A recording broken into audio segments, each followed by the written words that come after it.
Assalamualaikum warahmatullahi wabarakatuh. Waalaikumsalam warahmatullahi wabarakatuh. Selamat pagi anak-anak. Pagi, Bu. Bagaimana kabarnya? Baik, alhamdulillah. Nah, sebelum memulai pembelajaran, alangkah baiknya kita berdoa bersama-sama. Bismillahirrahmanirrahim. Alhamdulillahirabbil alamin. Ar-Rahmanirrahim. Maliki yaumiddin.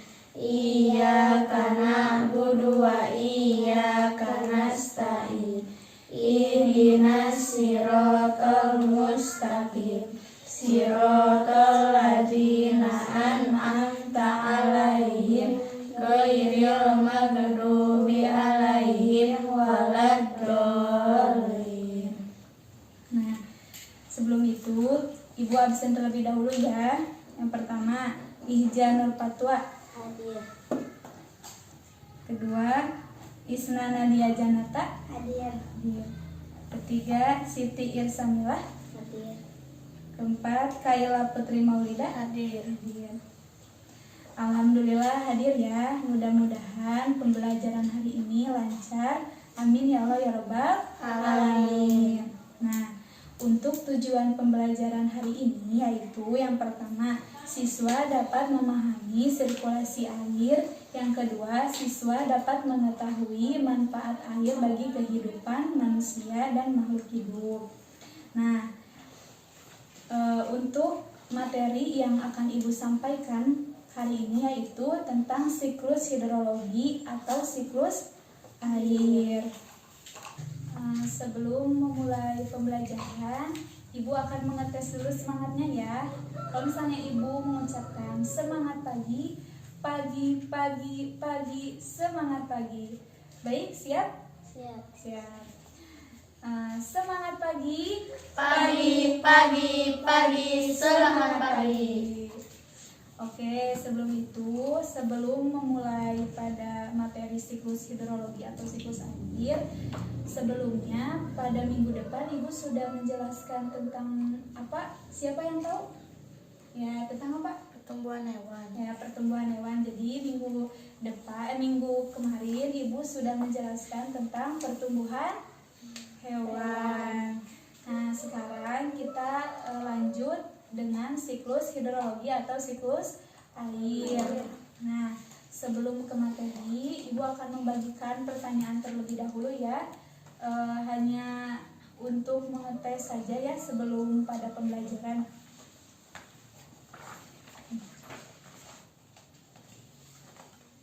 Dibagikan deh.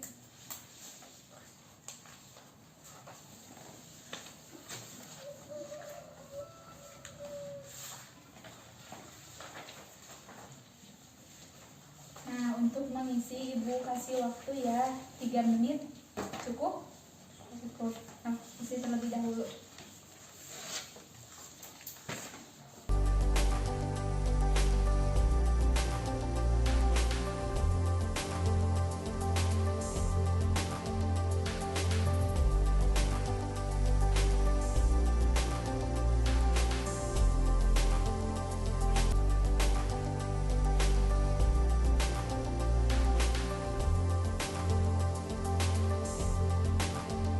Sekarang kita lanjut ya ke pembahasan yaitu tentang siklus hidrologi atau siklus air. Nah, di sini siapa yang tahu apa itu siklus hidrologi? Saya. Ya, bacakan deh. Sebuah proses sirkulasi air di bumi atau bisa disebut dengan perputaran air yang terjadi secara terus-menerus yang berasal dari atmosfer dan kembali lagi ke bumi. Ya, jadi siklus hidrologi itu yaitu siklus sebuah proses sirkulasi air yang ada di bumi atau bisa disebut juga dengan perputaran air yang terjadi secara terus-menerus yang berasal dari atmosfer dan kembali lagi ke bumi. Nah, jadi dapat disimpulkan bahwa siklus hidrologi ini atau bisa disebut dengan siklus air merupakan sirkulasi atau pergerakan air yang ada di bumi dengan tujuan agar air selalu tersedia di bumi. Nah, di sini yaitu kita lanjut dengan manfaat sirkulasi hidrologi. Nah, di sini siapa yang tahu tentang manfaatnya? Saya. Ya, bacakan, Dek. Yang pertama, bermanfaat untuk makhluk hidup. Yang kedua, menjaga ketersediaan air. Yang ketiga, menjaga suhu bumi dengan adanya awan yang lainnya. Nah, jadi manfaat siklus hidrologi ini sangat banyak, tetapi yang Ibu cantumkan ada 3 ya. Yang pertama, bermanfaat untuk makhluk hidup. Yang kedua, menjaga ketersediaan air. Yang ketiga, menjaga suhu bumi dengan adanya awan dan yang lainnya. Nah, jadi kita lanjut lagi ya dengan siklus air atau siklus hidrologi. Nah, untuk tahapannya ada berapa? Siapa yang tahu? Ada 4. Yang pertama, evaporasi. yang kedua, Transpirasi. yang ketiga, Kondensasi. yang keempat. Presipitasi. Nah, jadi tahapan siklus hidrologi itu ada 4. Yang pertama ada evaporasi, yang kedua itu transpirasi, yang ketiga kondensasi, yang keempat presipitasi. Nah, di sini Ibu akan menjelaskan bagaimana tahapan sirkulasi air yang terjadi di bumi dan atmosfer. Nah, di sini Ibu menjelaskannya dibantu dengan media pembelajaran, yaitu yang bisa disebut dengan siklus hidrologi. Yang pertama tahapannya ada evaporasi. Nah, siapa di sini yang tahu apa itu evaporasi? Siapa yang tahu? Ya, evaporasi apa?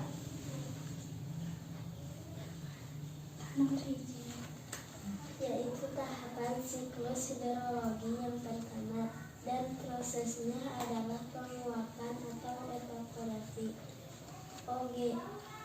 Penguapan ini terjadi karena pada air yang ada di permukaan bumi, seperti air yang ada di danau, sungai, laut, sawah, dan lain sebagainya. Nah, jadi tahap evaporasi ini yaitu penguapan. Jadi penguapan ini dibantu oleh sinar matahari. Nah, penguapan ini yaitu prosesnya adalah penguapan ini terjadi karena pada air di permukaan bumi diuap dan dibantu oleh sinar matahari ya. Dibantu oleh sinar matahari. Lalu, nah proses ini merupakan mengubah air menjadi uap air ya, mengubah air menjadi uap air. Nah, dan di sini dan menjadi berwujud uap gas ya di sini. Nah, lalu naik ke atmosfer bumi. Semakin panas matahari, maka proses evaporasi juga semakin meningkat. Nah, kita lanjut ya pada tahap kedua, yaitu transpirasi. Transpirasi ini juga sama seperti evaporasi, tetapi transpirasi ini mengangkat air dari tanah, dari makhluk hidup seperti hewan, tumbuhan, dan sebagainya. Itu sama dibantu oleh dengan matahari, tetapi jumlahnya lebih sedikit karena jumlahnya lebih sedikit dibandingkan uap air pada tahap evaporasi. Nah, yang ketiga yaitu kondensasi. Kondensasi ini adalah proses perubahan wujud air ya, wujud air menjadi es. Jadi tahap kondensasi ini karena pengaruh suhu udara yang rendah di titik ketinggian tersebut. Nah, jadi uap air yang naik ke atmosfer, jadi kan uap air yang naik ya dari evaporasi ke atmosfer, lalu semakin lama yaitu semakin tinggi ya uap airnya, maka atmosfer suhu ini semakin rendah, lalu sehingga uap air menjadi es yang berukuran sangat kecil. Nah, ukuran es itu ya yang berubah menjadi es, partikel-partikelnya terbentuk saling mendekati, esnya itu saling mendekati ya. Nah, lalu di situ membentuk awan ya. Di sini kan adanya partikel-partikel es menjadi satu di sini, jadi berbentuk awan. Nah, lalu terbentuk awan dan menjadi tebal, semakin tebal maka semakin hitam. Lalu kita proses ke presipitasi. Di sini apa yang tahu apa itu presipitasi? Coba bacakan. Presipitasi adalah proses mencarinya awan akibat pengaruh suhu udara yang tinggi. Nah, pada proses inilah terjadi hujan.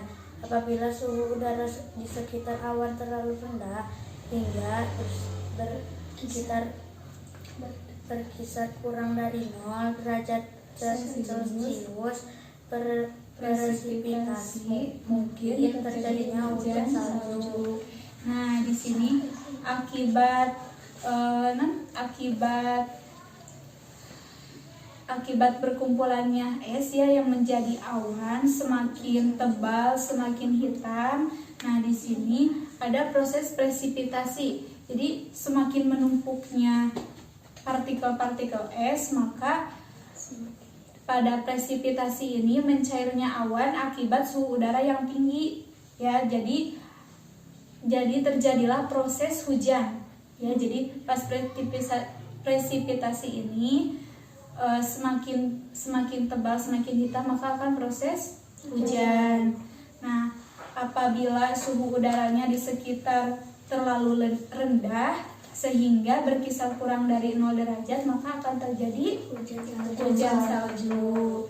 Nah, jadi di sini adalah tahapan proses siklus hidrologi. Yang pertama ada evaporasi, yang kedua ada transpirasi, yang ketiga ada kondensasi, yang keempat yaitu presipitasi.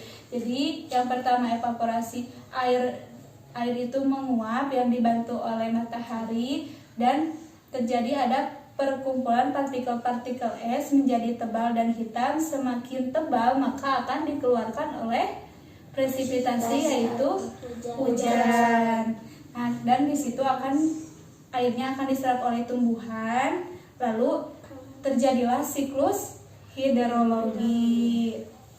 Tadi Ibu sudah menjelaskan tentang siklus hidrologi. Sekarang Ibu akan membagikan pertanyaan ya.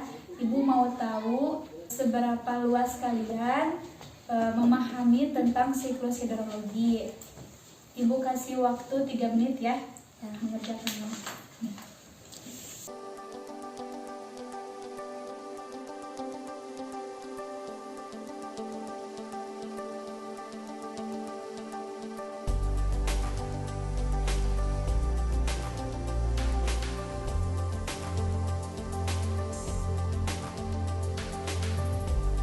Sekarang kita lanjut pada pengisian angket ya, angket evaluasi media untuk siswa.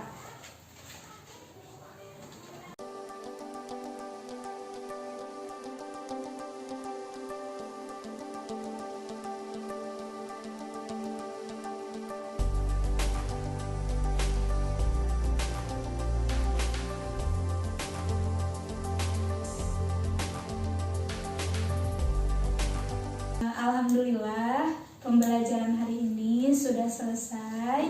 Nah, sebelum ditutup dengan doa, Ibu mau tahu ya sebagaimana kalian semangatnya ya. Semangat pagi, Pagi, semangat pagi. Sekali lagi, semangat pagi, Pagi, semangat pagi.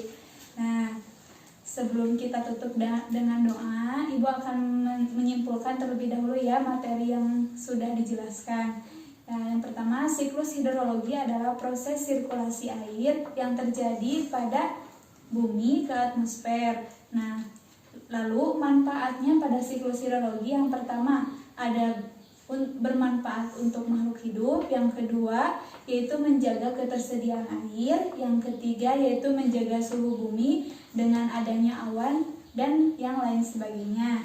Nah, yang terakhir yaitu tahapan siklus hidrologi. Tahapannya ada 4. Yang pertama ada evaporasi, yang kedua transpirasi, yang ketiga ada kondensasi, yang keempat ada resipitasi. Nah, itu adalah 4 tahapan pada siklus hidrologi. Nah, alhamdulillah pembelajaran hari ini sudah selesai. Mudah-mudahan bermanfaat. Kita tutup dengan doa. Rabbana Atina fid dunya hasanah wa fil akhirati hasanah wa qina adzabannar. Sekian dan terima kasih. Sampai berjumpa kembali. Wassalamualaikum warahmatullahi wabarakatuh. Waalaikumsalam warahmatullahi